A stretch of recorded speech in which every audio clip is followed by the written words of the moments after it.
नमस्कार दोस्तों। तो दोस्तों देख लीजिए, बहुत धमाकेदार खबर आ रही है कि centre bans 16 fixed dose combination drugs including antibiotics, pain killer और स्किन मेड्स। तो दोस्तों इस पूरी खबर को हम क्या करने वाले हैं, क्योंकि दोस्तों इसका सीधा सा इम्पैक्ट हमारे स्टॉक मार्केट पर पड़ेगा और कौन कौन सी कंपनियां इससे कम प्रभावित होंगी, कौन सी लार्ज कैप या कौन सी स्मॉल कैप कंपनियों पर इसका असर पड़ने वाला है, सारी चीज़ों का डिस्कस करने वाले हैं दोस्तों। मंडे को इससे डेफिनेटली मार्केट पर फ़र्क आने वाला है, इस बात का आप ध्यान रखिएगा।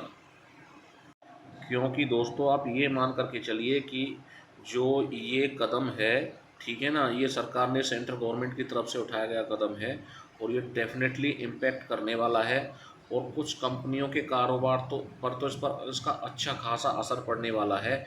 उन सभी का हम डिटेल में एनालिसिस करने वाले हैं। कौन सी कंपनियां जो है कि देखिए, कुछ कंपनियां ऐसी हैं जिनका विदेशों में कारोबार है, उन पर इसका इम्पैक्ट कम पड़ने वाला है, लेकिन जो केवल और केवल ज़्यादातर जिनका कारोबार देश के अंदर ही है, उन पर इनका इम्पैक्ट ज़्यादा आने वाला है। तो दोस्तों देखिए, जैसे कि आपकी सन फार्मा है, सन फार्मास्यूटिकल्स है, सिप्ला है, मैनकाइंड है और आपकी जो एरिस लाइफ साइंस है, ये कंपनियां हैं जिन पर आपका असर पड़ने की संभावना है।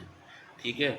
अगर जो बड़ी कंपनियां हैं जिनका विविध पोर्टफोलियो है, यानी जिनकी और भी कारोबार हैं साथ में, जैसे कि सन फार्मा हुआ, सिप्ला हुआ, डॉक्टर रेड्डीज हुआ, ठीक है ना, जिनका कारोबार बहुत ज़्यादा बड़ा है, तो उनके कुल रेवेन्यू पर ज़्यादा असर नहीं आएगा। लेकिन जिनका रेवेन्यू कम है, जिनका कारोबार कम है, उन पर इसका असर बहुत ज़्यादा इम्पैक्ट आ सकता है। तो दोस्तों 156 दवाओं के फिक्स्ड डोज कम्बिनेशन एफडीसी पर रोक लगा दी गई है। ये दवा कंपनियों को एक बहुत बहुत बड़ा झटका आप इसको बोल सकते हैं। ठीक है ना। दवा कंपनियों को किस तरह से उनके उत्पादन पर, वितरण पर और बिक्री पर, सभी चीज़ों पर तुरंत प्रभाव से, ऐसा नहीं है कि दोस्तों कोई गाइड टाइमलाइन रखी गई है कि भाई तब से बंद होंगी, नहीं, तुरंत प्रभाव से, इमीडिएट इफेक्ट से इन सब पर पाबंदी लगने जा रही है। तो दोस्तों देखिए, पहले भी बताया आपको कि Sun pharmaceuticals, Cipla, doctor Reddy, Torrent pharmaceuticals, Alkem laboratories, ये मुख्य मुख्य कंपनियां हैं जिन पर इम्पैक्ट आने वाला है, क्योंकि इन सभी के प्रोडक्ट्स हैं। ठीक है ना। अब देखिए दोस्तों, ये जो है इन पर ज़्यादा इम्पैक्ट आने वाला है। देखिए, इतनी डिटेल में आपको कहीं पर भी एनालिसिस नहीं मिलेगा जितना मैं आपको यहाँ कर करके दिखा रहा हूँ। देखिए, एल्केम लेबोरेटरीज है, तो इसका क्या है दोस्तों, देखिए, इसका एंटीबायोटिक्स और पेन किलर, जबकि दोनों से जुड़ी हुई दवाओं को बंद किया जा रहा है। ठीक है ना। इसमें प्रतिबंध किस पर है, आपके एमोक्सिलिन पर, सेफोरेक्सिम पर जैसी एंटीबायोटिक संयोजन को शामिल किया गया है, जिसमें एल्केम के कुछ बड़े ब्रांड सीधे प्रभावित होंगे। तो दोस्तों आप ध्यान रख लीजिए मेरी इस बात का, मंडे को एल्केम लेबोरेटरीज पर एक अच्छा खासा इम्पैक्ट देखने के लिए मिल सकता है। क्यों कह रहा हूँ दोस्तों मैं इस बात को, जो कारण है वो मैंने आपको यहाँ पर मुख्य तौर से बता दिया है। दूसरा कौन सा, मैनकाइंड। जी हाँ दोस्तों, डोमेस्टिक एक्यूट मार्केट है इसका। ठीक है ना। इसमें मैनकाइंड की बहुत अच्छी पकड़ है, जैसे कि सर्दी, खांसी, त्वचा संबंधी रोग, जैसे कि डर्मेटोलॉजी से जुड़े। एफडीसी पर प्रतिबंध के कारण दोस्तों इसके जो रेवेन्यू पर ना शॉर्ट टर्म में सबसे ज़्यादा चोट पहुंच सकती है। तो आपको ये चीज़ों का विशेष ध्यान रखना है दोस्तों। और एक तीसरी जो कंपनी आपकी आ रही है वो है एबॉट इंडिया और फाइज़र। ये कंपनियां, इनकी जो कफ सिरप वगैरह हैं, ठीक है, और रेस्पिरेटरी से संबंधित जितने भी जो सेगमेंट हैं, इनका बहुत बड़ा बाजार है। और दोस्तों फैंसीडल और कोरेक्स जैसे, इन पर करोड़ों की बिक्री का सीधा नुकसान इन कंपनियों को होने वाला है।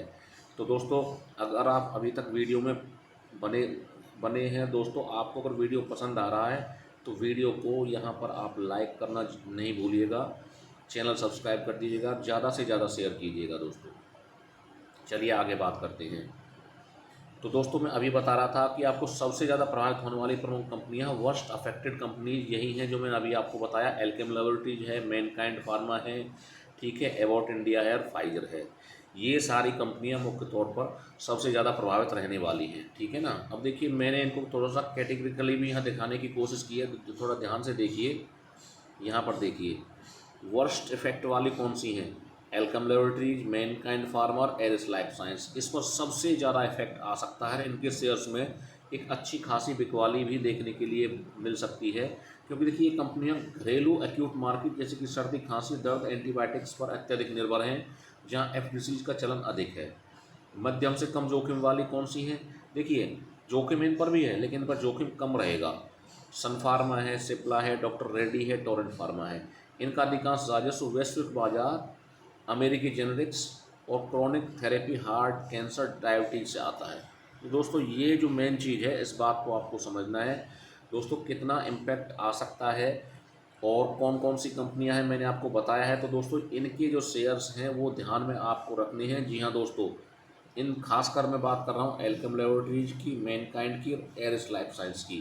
तो मंडे को इन पर देखिए मेरा जो यहाँ पर तजुर्बा कहता है, और देखिए इनमें आपको एक अच्छी खासी गिरावट भी देखने के लिए मिल सकती है, ठीक है ना। और दोस्तों देखिए लोगों का कहना है कि भाई देखिए एकदम से ये चीज़ें जो सामने आई है ना, किसी को इसकी भनक नहीं थी, एक साथ ऐसे हुआ है, तो ये एक सोमवार को बाजार के लिए एक बड़ा झटका साबित हो सकता है। जिस तरह से फ्राइडे को एक झटका लगा था, मंडे को भी एक झटका लगने की उम्मीद है। तो दोस्तों आपको सतर्क रहना चाहिए। ये वीडियो केवल और केवल एजुकेशन पर्पज़ के लिए बनाया गया है। अगर आप किसी में निवेश करना चाहते हैं तो अपने फाइनेंशियल एडवाइज़र से अपनी सलाह ले सकते हैं दोस्तों। और इस तरह की लेटेस्ट अपडेट के लिए चैनल को सब्सक्राइब करना ना भूलिएगा। चैनल पर लगातार बने रहिए दोस्तों, और सब्सक्राइब ज़रूर करना है और ज़्यादा से ज़्यादा लाइक करना है, शेयर करना है। थैंक यू वेरी मच दोस्तों।